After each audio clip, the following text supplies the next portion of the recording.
Hierdie is Landbouweetblad se weervernoot video vir Langkloof. In kort, humiditeit bereik hoogtepunte teen 100%. Risiko vir swamdruk is hoog. Hier is die besonderhede.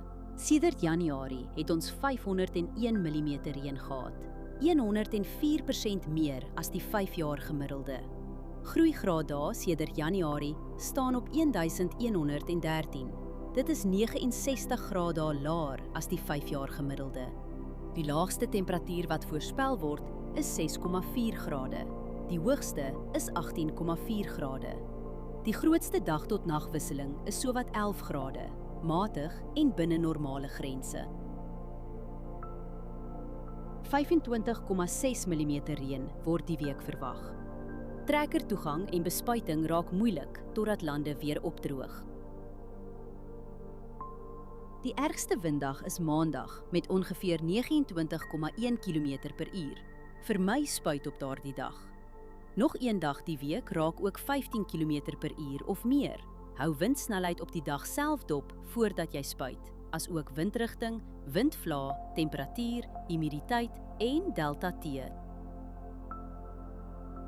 Verdampen is die hele week onder 2 mm.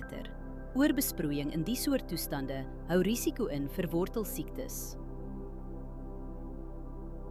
Humiditeit is meestal hoog en blaarnatheid gaan Dinsdag sterk wees.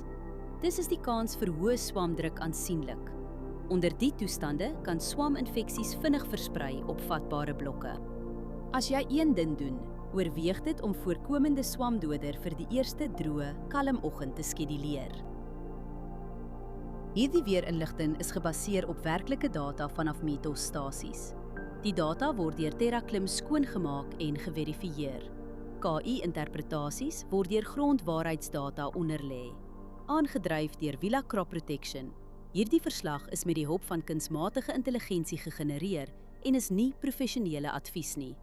Gaan na weather.villacrop.co.za en kies die weerverslag vir jou streek.